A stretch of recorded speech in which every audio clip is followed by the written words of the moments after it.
Good morning and welcome to the County of Berrien on this lovely December morning. And it's a pleasure to have you all here. A little bit of housekeeping here, just a reminder to turn off or silence all of your electronic devices. Any material that you wish to have distributed to the board, please do so by giving it to our Sergeant of Arms, which is Commissioner Jim Kern. If you wish to address the board, please do so by going to the podium at the appropriate times in the agenda, stating your name, jurisdiction, and you have 2 minutes to address the board. With that, that's all the housekeeping, so we'll do roll call. Bell. Curran. Here. Freeling. Present. Harrison. Here. Hinkleman. Here. Majerick. Here. Ott. Here. Pitchford. Ballrath. Here. Werfel. Yarborough. Present. Elliott. Madam Chair, we have 8 present, 4 absent. All right, we have a quorum. With that, I am looking for approval of the minutes from December 14th for the Committee of the Whole. There's a motion by Commissioner Borath, support by Commissioner Ott to approve those minutes. Is there any discussion on those? Hearing none, all those in favor say aye. Aye. Those opposed, no. Minutes are approved. Requisition review. Good morning. Does anybody have any questions about the requisitions that were sent out? Great, thank you. All right, so those will be making their way around the table. And now comes the fun part. In our scheduled presentations for today, first up is the Sheriff's Office to do a presentation on the life-saving awards. And so I welcome Sheriff Paul Bailey. Thank you. It's my last commission meeting, so, you know, and what an honor to recognize some of the deputies at my last commission meeting. So we're just here to recognize some outstanding work by the deputies in the jail. And I'm going to turn it over to the future sheriff and Captain Herbert to talk about the outstanding job that they've done. Don't mix those two up. So thank you for taking the time. Obviously, the work that was done, we feel is important enough to be able to share in a public setting. So we always appreciate you taking the time to do that. Captain Herbert will kind of give a synopsis and then we'll give the awards citation. But this time, while you're doing it, I'd ask Lieutenant Diaper and Deputy Howard, Carl, and Warman, if you want to just come up to the front. So they can all gawk at you. That's right. So you can all be.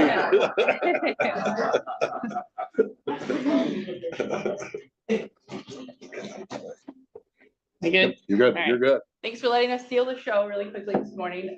Lieutenant Diaper can probably tell the story a little bit more than me because he was there, but back on October 6th, just after midnight, Deputy Warman, I believe, is the one that found our inmate unresponsive in the cell. She called for help. Everybody responded, did what they should do. Called for medical. We did CPR, several rounds of CPR, administered 3 rounds of Narcan, and here we are able to save the inmate's life and hand out these awards. So. Good. And with that, I will present certificates to each. So the first life-saving award presented with honor to Lieutenant Brandon Viper. He was a sergeant at the time. Yes. You are hereby cited and commended for performance of an act so outstanding that this life-saving award is presented to you on behalf of the Sheriff's Office. On October 6, 2023, you responded to an inmate and female receiving who had overdosed on fentanyl. Your rapid response during the CPR, your calmness, and leadership in this critical incident resulted in saving her.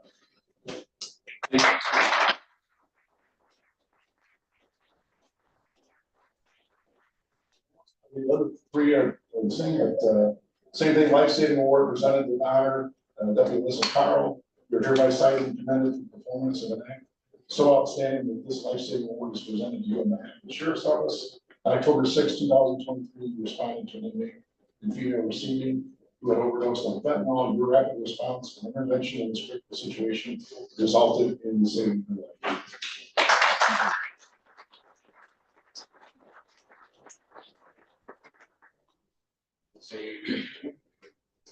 So you gotta read them. You want me to read each one? Yeah. Okay.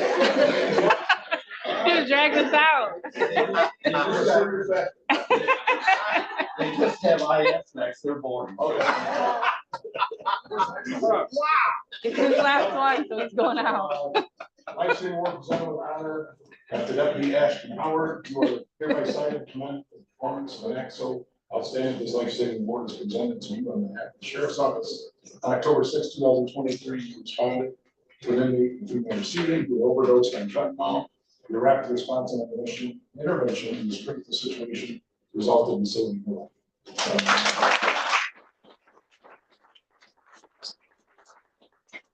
So certainly not least, lifesaving award presented with honor to Kendra Warman. You are hereby cited and commended for performance of an EXO outstanding. This lifesaving award is presented to you on behalf of the Sheriff's Office. On October 6, 2023, you responded to the female receiving who overdosed on fentanyl. Your rapid response and intervention in this critical situation resulted in saving.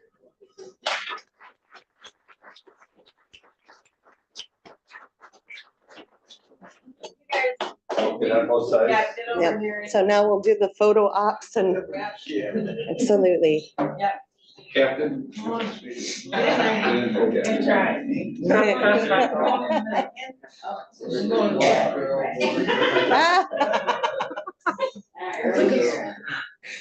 Would you like to be in the picture? I'll be happy to. Are we doing? Oh, you gotta get in here. Yeah, I was trying to encourage them to get in there. One more. All right. There you go. I know it's gonna be fun.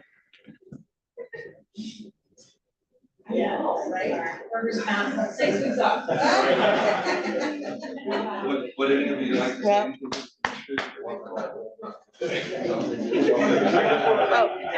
Now come the speeches. Okay. Nominations. I was very proud of the shift. Everybody reacted with calmness and did their job and due diligence. So we were able to save her life. And I just want to say thank you guys.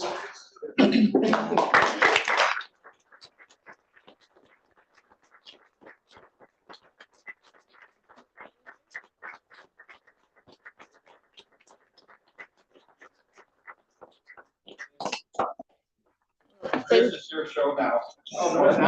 No, it's Laura Freeling. Before you exit, Paul, before they exit, I just want to take a moment to say thank you for bringing this to the board so that we can recognize them publicly. We thank you for your service to this community, to our county. Every life matters, and we thank you so much for taking your job so seriously. Thank you. We're gonna go take some pictures. Sheriff, you're not sticking around? I'll miss you. I'll miss you too, Sheriff. Thank you. Thank you. This is super that we worked on that.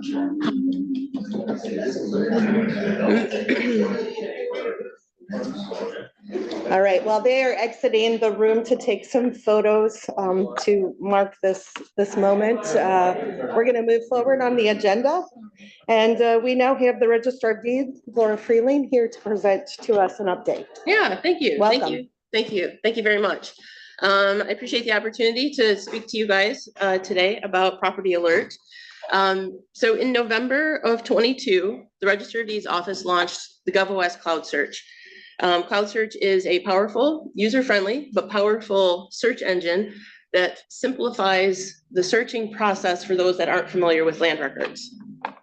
So Property Alert is a feature of that cloud search. And what Property Alert is it's a free notification service, and it will alert subscribers when a document is recorded in the Register of Deeds office that matches their criteria. So it compares daily recordings, it combs through them, and it looks for matches of documents that have been recorded and indexed versus criteria that you've put in your subscription. And then if you are, if there's a match detected, then it will give you an email notification. So if you're like me and you think I have way too many email notifications, is this really going to benefit me? So here's some scenarios of how it might benefit subscribers and residents and property owners in Berrien County. So someone may have business pending a discharge of their mortgage. Some of the lenders have not been as timely I'm sure as they would like, of sending that recorded discharge of mortgage to the mortgager. So if you are a subscriber to Property Alert, you'll get a notification when that discharge has been recorded. Same with an easement. Say you have engaged in an easement with your neighbor. The neighbor says, I want to record it, but I'll do it after I get back from vacation. Property Alert will let you know when that's been recorded. And notice of commencement, if you engage with a construction company to do work on your property, you sign a notice of commencement, you'll know when that notice of commencement has been recorded. Property Alert may also assist in combating potential fraud. It's important to note that Property Alerts, LifeLock, fraud alerts, fraud guards, any of those types of services, none of them can prevent fraud from happening, because if a document comes into the Register of Deeds office and it meets recording requirements, by law, we have to record it. But what Property Alert does do is it gives you early warning and allows the subscriber then to take appropriate and immediate action. And so then let's look a little bit closer into how it actually kind of works. So you have to have an account. You go into Cloud Search, you get an account. The account is self-monitored by the subscriber. So you determine the information that's going to go in, whether it be personal or business. It could be an individual name, could be a trust, it could be your business name, it could be an LLC, it could be your maiden name. You might want to put in a hyphenated name. If your name is William Smith, but you go by Bill, you might want to put in William Smith, and you might want to put in Bill Smith. If your name is Margaret Smith and you go by Peg Smith, again, you might want to put in Margaret Smith and Peg Smith. More cannot hurt, and what it's looking for is an exact match. So sometimes someone creates a document for you and they might put Bill Smith instead of your legal name, William Smith. So, and it's easy to add and to remove criteria once you're in your subscription account. And it's also compatible with most browsers and devices. And this is very beneficial and nice for those who might take an extended vacation, or definitely for snowbirds. It alerts you when recordings are happening. So if this all sounds good, how do we begin? So we go to berriencounty.org. We're going to click on the Register of Deeds webpage. On the side, there's going to be a side menu bar. You click on Land Records Search, and that takes you to this first screenshot, which gives you the option of Cloud Search or County Fusion. You want to go to Cloud Search. This is not available in County Fusion. Property Alert is only available through the Cloud Search. It's the same information. It's just different search engines on looking for the information. Those people familiar with land records like to use County Fusion, and other folks like to use the Cloud Search. Or you can type in berrien.mi.publicsearch.us, and that'll take you right to the Cloud Search webpage. And on the top blue ribbon, you'll see there's a Property Alert tab. So once you're in Cloud Search, you want to create an account. It's very easy to do. Your first name, your last name, your email, and your password. And then you click Create an Account. You'll get a confirmation email back, and you must return that confirmation email in order to activate your account. Or if you've already signed up for an account, you just go ahead and sign in. That takes you, click on that Property Alert tab on the top ribbon. That takes you right to the Property Alerts page. And this is where we can go to start to configure our account. So you click on Enter a Name, and then you can go in and start to add your criteria. It's very user-friendly. Again, it tells you for personal names, you want to enter your last name first, and then your first name. So I entered in Minnie Mouse, and then I clicked Create Property Alert. I was notified that my alert had been configured, and right there allows me to go view my dashboard, so I can see all the information that's there. So I go to my dashboard, and sure enough, I see that I have Minnie Mouse, comes out Mouse Minnie, obviously. And you can see also, it's very easy to add a second name or to remove a name if you want. One of the nice features on this, as you're setting up your information, is I wanted to add my mom's name. And I apologize for the blurriness here. I couldn't do a screenshot and show the drop down. So Chris, I don't know, I gotta talk to you about that. But anyway, so it's from my phone, so it's a little blurry, but I wanted to monitor my mom's information. She's not very tech savvy, so I'm gonna help her out there. I put in her last name, first name, Ganaki, Mary. And sure enough, comes down a drop down. And the nice thing about this is it shows me that she had the trust. I knew she had a trust. I had no idea what it was called. So this is what it's called. Again, remember, it's looking for an exact match. So from this screen, I can simply highlight the Mary Jane Ganaki Revocable Living Trust, and then I can add it, and it's all done. I don't even have to type the whole thing in. So that's a very, very nice feature for that. So now I put all my information in, and what happens if I'm alerted? So I will get an email. It will come from Vanguard support@govos.com. Vanguard just comes in because that was the previous company that owned it. So Vanguard support@govos.com, and it's not a spam. And the subject matter will be property alert from the Berrien Register of Deeds. So once we look at the email, you can see that it shows me the documents that were recorded by the document number. It shows me the date that they were recorded, and then the criteria that was met. So whether it was Laura Freeling, Laura L. Freeling, Laura Lynn Freeling, or the Mary Jane Ganaki Revocable Trust, it shows there what was the matching criteria. You'll note that the document is a live link. So I can click on the document, go right to the web page and see what it is. And then if I have questions, I can call the county Register of Deeds office. They also have some basic support with chat for customer support, but they're not going to be able to talk about the documents, but more about the property alert as a whole. So, and then once I look at the document, if I still have questions, I call the Register of Deeds office, we talk about it. If I think it's fraudulent, then I can take action. And I can do all this within a matter of minutes after receiving the email. So in a nutshell, that really is property alerts. I highly recommend and encourage you all to sign up for it, all property owners within Berrien County to sign up for it. I think it's a good feature. You'll get notifications if something is recorded in our office. So with that, I thank you. I will take any questions if you guys have questions, but I also put my contact information up there in case someone wants to directly contact me. Wonderful. Yes. I get something on my computer that says we're ready to make you an offer. We looked at your property and da da da da da. I don't own anything. Yeah. And is that, would this find this? No, Is that who the people are they're from somewhere else? nope. So this is linked to people who own property within the county. Yes. So as documents come in, we index the information on there, grantor, grantee, party one, party two. And that's what this is looking for. So it's not gonna circumvent or prevent those calls from coming to you. Yeah. This will just alert you if something has been recorded in the Register of Deeds office in your name. And is there a charge for it? No, it is a free service. Yep, it is free. So I highly encourage everyone to sign up for it. Commissioner, Yes. So you said you put in your mom's name and it brought up a trust. You said she didn't even know. I said I didn't know. Oh, you I didn't say didn't she know didn't know. was there. I knew she had a trust, but I didn't know what it was called. So So just it- because it was registered through Berrien County, it found it. Yes.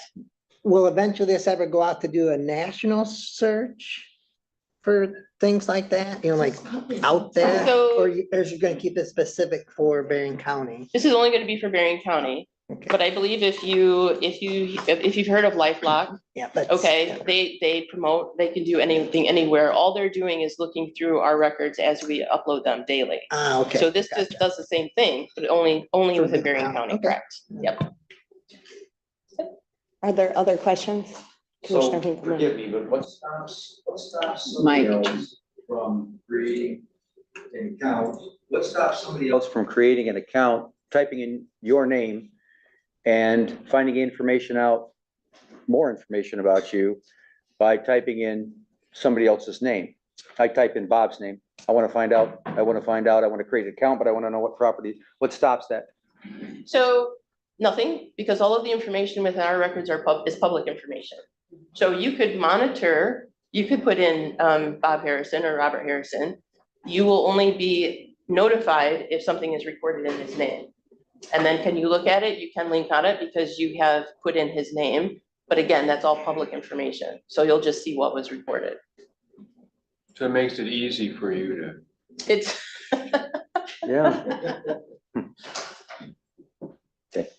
so there are, There are people that could benefit from this. There are title companies that are watching for things to get recorded so they can move forward with their transactions. So they may put in someone's name just to see when it's been recorded. Again, all that's coming up is the document that was recorded, that was already there for public information anyway. Everything that we record, we have to release to the public, and that's by statute. And really by having this as an alert, if someone were to set this up, it notifies them if there is a transaction that they're unaware of.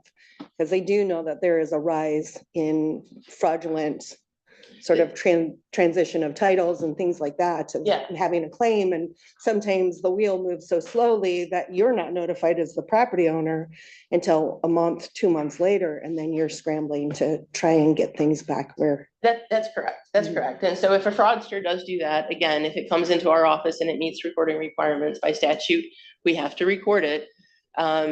You would be notified right away, whereas otherwise they might be able to record a mortgage on a property, a fraudster would, or heaven forbid, they create a quit claim deed and try and sell it to someone else. But again, you would be notified right away, and then you could take appropriate action, whether that's call law enforcement or speak to the person that you knew or whatever. If you have a common name, then you'll have to be prepared to receive a few more notifications. We have several Bill Smiths within the county, so that type of thing. And then you have to kind of look at the document and see and look at the legal description, or call us and we can try and help you walk through that as well. Are there any other questions, Commissioner Ott? So when I sign up, Alex Ott, put in my email address, do I get a notification that I signed up, or verification that I am who I am? Mhm. So if I put in John Hinkleman's name on my page, everything under his name would show up? That to me doesn't sound like that, even though that's weird that it would work that way.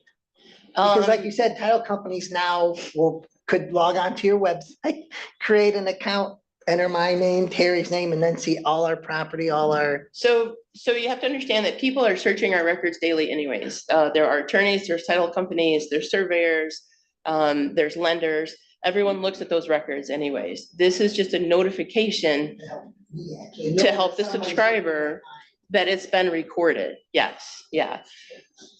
So all of the information is there and it's public, and anyone could go on at any time and look at under Alex Ott, or look under Bob Harrison, or look under John Hinkleman and see what's recorded. Well, There's no privacy. No. I really appreciate you Yeah. taking the time to give us the notice that this is a new service being offered through your Yeah. office. And Yep. if there's any other questions, I know that Laura would be more than happy to sit down and address those questions. But for the sake of time, if there's no other questions, we're going to move forward with Chris and the IS department to present to us Microsoft 360 implementation. So thank you. Exciting stuff. Sheriff, you might want to sit down for this. I don't want you to It's good be stuff. asleep. Good morning and happy first day of winter to everybody. So, early this year, we engaged Plant Moran to help us put together an RFP to help the county go out for proposals to help us transition to Office 365. They put together an RFP that was released in May of this year. And through that process, we were able to receive 12 responses to that RFP. Here's a list of vendors that responded. They were extremely varied in their response technically and what they included. So we had to develop a process by which we evaluated the vendors and make sure that they were meeting the minimum requirements and the technical requirements for what we were trying to do with the county. So we shortlisted the vendors. We listed it down to 6 that we felt, fully implemented at a reasonable price. You have to realize that the bids came in as low as $25,000 and as high as over $200,000. So here is just kind of a breakdown of the different responses that we were evaluating on a more higher level. You can see that a lot of them are out of state. We have a couple from California, Texas, Arizona, and Logicalis, who is here in Michigan. This also breaks down the size of the business, you know, the gross revenues, and you know, how many implementations they had been involved in previously. This also breaks down in terms of references. We looked at, you know, had they been involved in a 365 migration, had they worked with government entities, had they been involved with county entities. We were looking at experience. Were they, you know, had they been involved in government, specifically, you know, really looking for Michigan government and assisted in this type of work before. So we also had basic requirements that we wanted to make sure that they were meeting in their bid response. And we had to make sure that those various items that they were addressing, the things that we really wanted to focus on. So identity management, MFA, multi-factor authentication, mail service, user permission, mail retention, archiving services, security encryption, spam protection, Intune MDM, that's mobile device management. And that has to do with device security on your phones and laptops. We were audited by Lean, the state of Michigan last year. And one of the things that they cited us on is because we don't currently have a mobile device management product in place. And so this was a focus of this. Also Cisco Call Manager integration, which we were interested in being able to, so that our users could get their voicemail in their email. So every time you get a voicemail message, it's going to integrate with our phone system and you'll be able to receive that as yet another email in your inbox. So the other item, which was very important, is training component. We wanted to make sure that not only were they training our staff, how that training was going to be handled, but they're also offering, you know, how are we going to educate the users? This is a massive technical change for our employees. And so educating them, preparing them for the transition is really important. And I'm going to talk a little bit more about that later. Also support. This was post-migration support. What did that look like? Once we go live, did they just hand us the keys and ride off into the sunset? Or were they going to stick around and, you know, help us and be there in case we ran into issues? So that was, what did that look like? How was that broken down? How were they providing that support? They also we were looking at additional support options that they had available. They all provided them in their RFP responses. Most of this was geared toward, you know, organizations that didn't have IT help desk. Like we have, you know, you look at managed enterprise services, that's so our users would have somebody to contact, but we have a help desk. This really doesn't apply to us, but they did offer those options. I'm not going to spend a lot of time on these slides. This was kind of just a breakdown of each of the different vendors that responded, their base pricing costs, the options that they had available, and some noteworthy points, what they were delivering, and their experience. You can see here Logicalis has a lot of different additions that they're looking at providing, optional items. They have a lot of experience. They're a Microsoft Azure Gold partner. They have integration with Barracuda, which is our spam filtering system that we use today. They were also providing a lot of training and deliverables to our team. Agria was another one that we heavily looked at. You know, they had a lot of similar offerings to Logicalis. They're based out of California. A lot of their implementation services were going to be remote.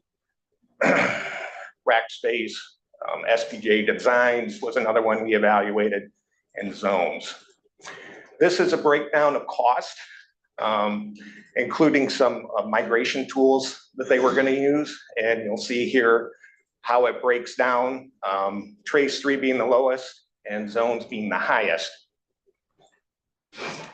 We also, Plant Moran helped us in breaking this down by what they were offering. How did those dollars break down in terms of design, implementation, migration, training, all those other options.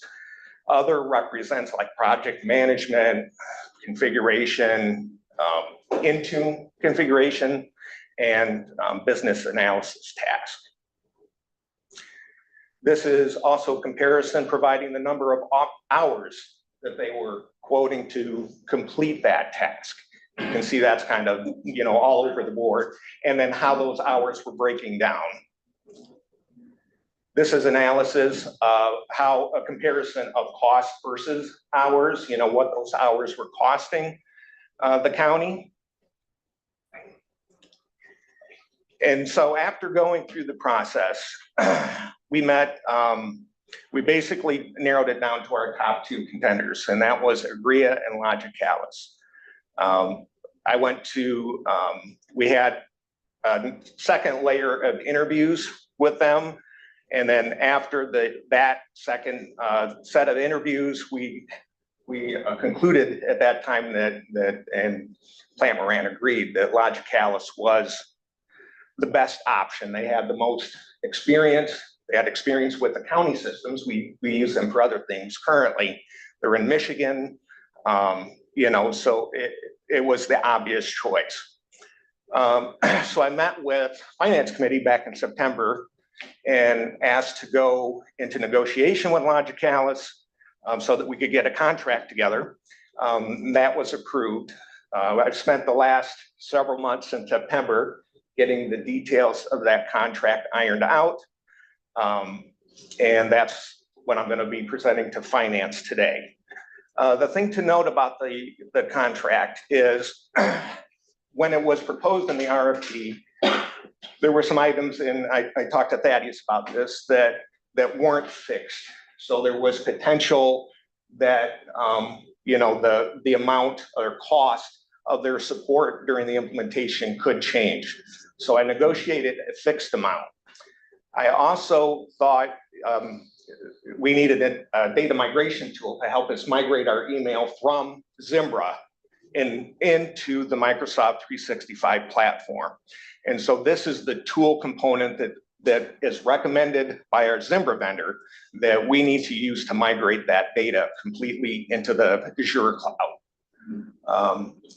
They also, Logicalis offered, and we evaluated a adoption service training platform. And what this does is it provides us a license for every one of our users so we can furnish them with training videos, training material, communicate with them at every phase through the training or the transition process. This to me is really critical because it is such a technological change for everybody.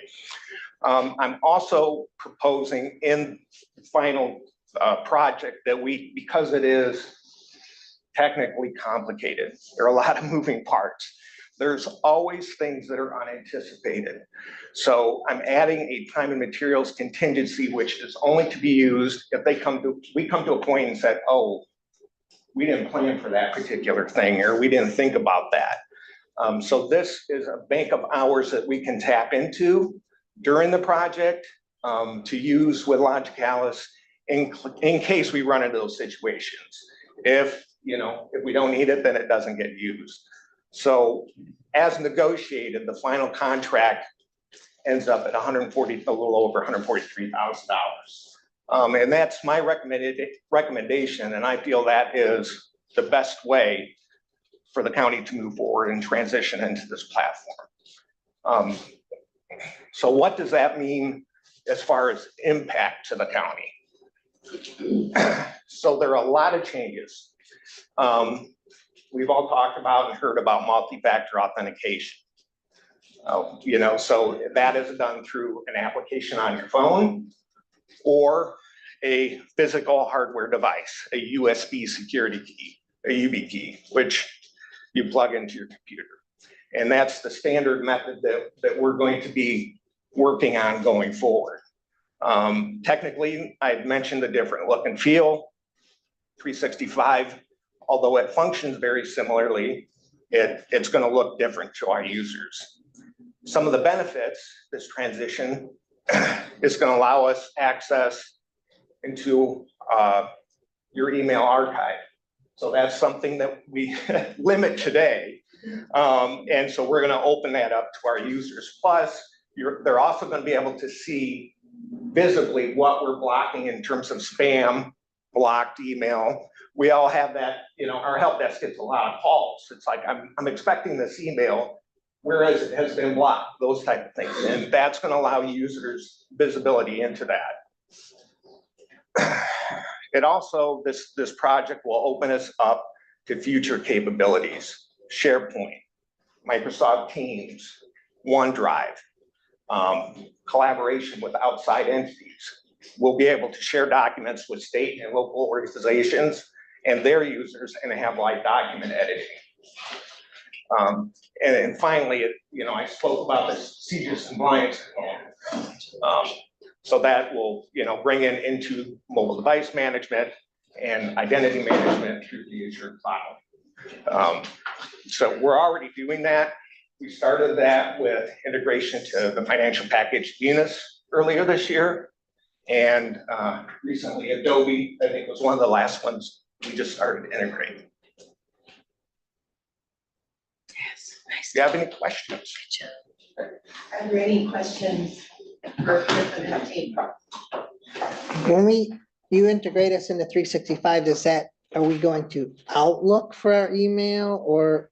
Still gonna be on Outlook, but you also have access to the, 365 Just the web web interface. email? Yeah. Oh, okay. Yeah. So if you don't want to use Outlook, you don't have to use the Outlook. Well, it's still. I mean, it's still technically, Outlook, yeah, it's the still web there, but- web right, interface, yeah, okay. so, but it does do a lot of things. So, one of the things that it's gonna do is, in top of, increasing, our security, it's gonna more fully integrate with Barracuda.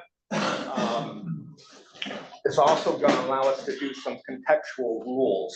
So we have a lot of times where Thaddeus is traveling, or, some of the other commissioners, throughout the world, right? And right now, if somebody goes to Germany, we have to just open up Germany so that you can continue to work. Right. Those contextual logins will allow us to say, okay, we open that up, but for this person, so. Okay, yeah. I couldn't get into things. Mhm. Are there any questions, comments for Chris and the IS department?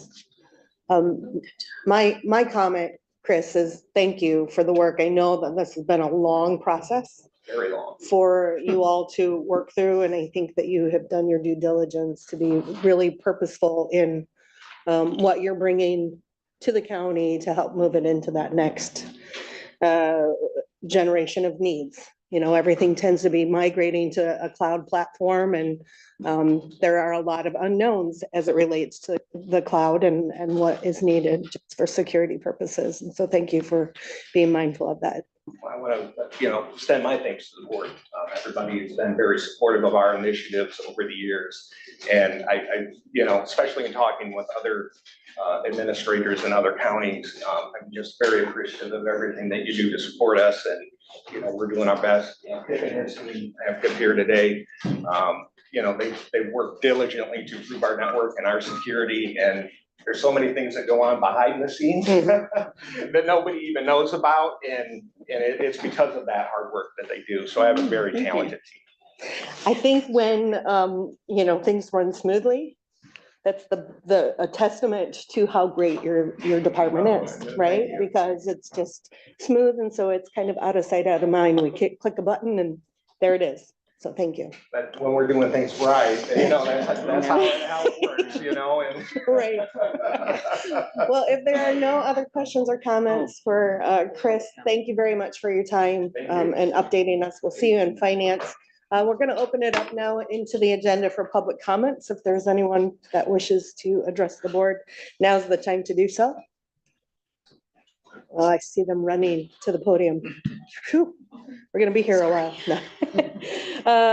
Other business. Is there anything else to come before the board? Madam Chair, for the admin committee, you're all going to have a special guest today. So Animal Control will be providing their regular updates, but they're also going to remind you about the importance of adoption. So they brought an adoptable dog. So for any of you that wish to see a friend, go down to Otto Grau before you head up to your regular meetings. That's all I've got.